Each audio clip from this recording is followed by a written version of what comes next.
December 1979.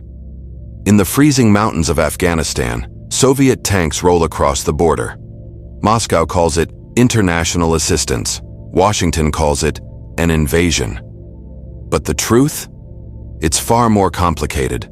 A story of ideology, fear, betrayal, and the beginning of a war that would help end an empire. To understand why the Soviet Union invaded Afghanistan, we need to rewind a few years. In the 1970s, Afghanistan wasn't the war-torn country we often imagine. It was poor, yes, but it was stable. Kabul was a growing city, students filled the universities, and women could walk freely without veils. But this stability was fragile. In 1973, a coup toppled the Afghan monarchy, and the republic that followed was short-lived. Then, in 1978, another, more violent coup shook the nation. This time, it was orchestrated by a radical Marxist party called the People's Democratic Party of Afghanistan, or PDPA.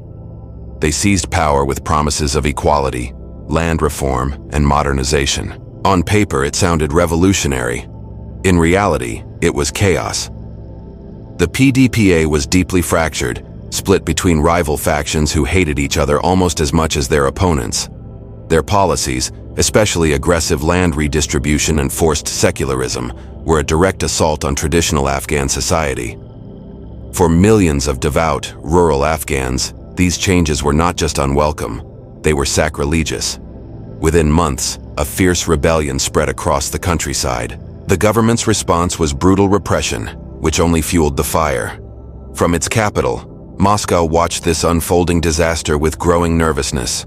Afghanistan shared a long, porous border with the Soviet Union, and the Kremlin feared losing another ally, just as it had lost Egypt a few years earlier. An unstable, potentially hostile state on its southern flank was a strategic nightmare. But here's a common misconception. The Soviets didn't actually want to invade. At least, not at first. For nearly a year, Soviet advisors on the ground pleaded with the Afghan communists to soften their approach, to stop the mass arrests and executions, to try and win over the population. But the Afghan leader, Hafizullah Amin, a man described as paranoid, brutal, and dangerously impulsive, simply ignored them. He was convinced he could crush the rebellion with sheer force. As the situation deteriorated and rebels began to encircle major cities, Amin did something that sealed his fate. He secretly reached out to the CIA, attempting to play the superpowers against each other. For the aging Soviet leadership in Moscow, this was the final straw. The thought of Afghanistan slipping into America's sphere of influence, giving the US a strategic foothold right on the Soviet border, was intolerable. And so, in the final days of December 1979, Soviet Premier Leonid Brezhnev and his inner circle made the fateful decision. Under the codename Operation Storm 333, elite Soviet commandos stormed the presidential palace in Kabul. They killed President Amin and installed a more compliant puppet, Babrak Karmal. Simultaneously, tens of thousands of Soviet troops poured into the country. The invasion had begun. The Soviets thought it would be a quick, decisive operation: secure the cities, stabilize the new government, and withdraw.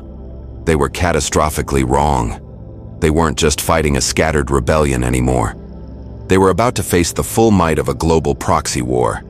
Almost overnight, the Afghan resistance, who became known as the Mujahideen, started receiving a flood of support. Weapons, training, and money poured in from an unlikely coalition: the United States, Pakistan, Saudi Arabia, and even China. Each had its own reasons for wanting to see the Soviets fail. The CIA launched Operation Cyclone, one of the longest and most expensive covert operations in its history. Billions of dollars were funneled through Pakistan's intelligence agency, the ISI, which armed and trained thousands of fighters across Afghanistan. For the United States, it was the perfect opportunity to give the Soviet Union its own Vietnam. Meanwhile, on the ground, young Soviet soldiers, many just 18 or 19 years old, found themselves in a terrifying and unfamiliar war. They were fighting an invisible enemy in some of the most unforgiving terrain on Earth. The Mujahideen knew the mountains like the back of their hands. They used guerrilla tactics, ambushes, hit-and-run attacks, and a vast network of caves for shelter and supply lines. The Soviets, with their heavy tanks and conventional army, were like a giant trying to swat a swarm of wasps. They relied heavily on helicopters and air power, launching devastating bombing raids that flattened entire villages but failed to secure lasting control of the countryside.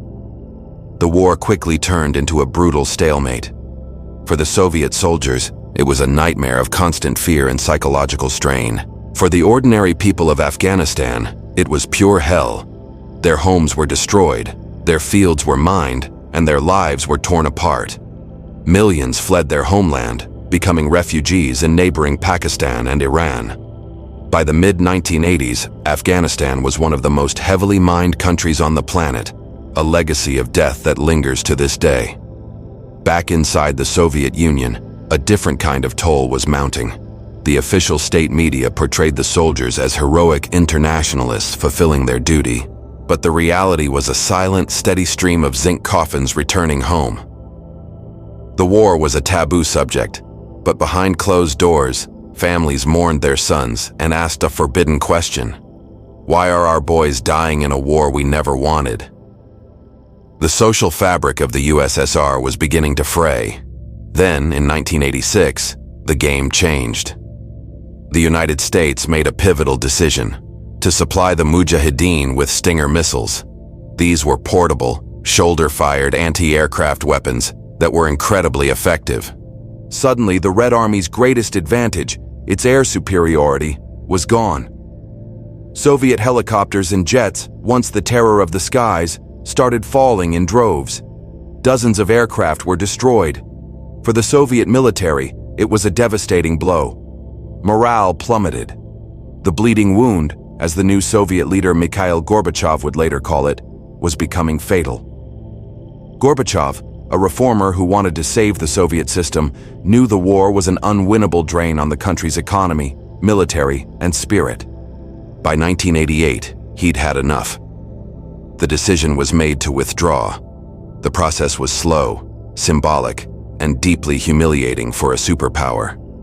On February 15, 1989, the last Soviet tank rumbled across the Friendship Bridge and out of Afghanistan. The war was over for the Soviets.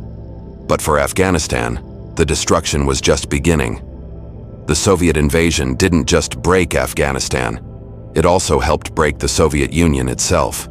The immense cost of the war crippled an already struggling economy.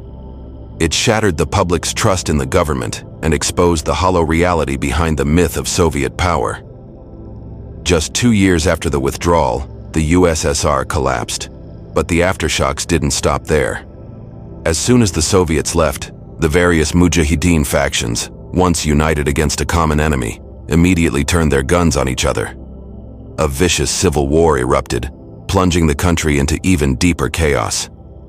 Decades later, the echoes of that 1979 invasion continue to shape our world, from the rise of global terrorism and the direction of U.S. foreign policy to the conflicts Russia is fighting today. The Soviet invasion of Afghanistan was meant to protect an ideology. Instead, it helped bury it. And in the ruins of that war, the modern world, for better or for worse, was born. History, as they say, doesn't repeat itself, but it certainly never forgets. Thanks for watching. If you found this dive into history interesting, please consider liking this video and subscribing to our channel for more deep dives into the events that shaped our world. See you next time.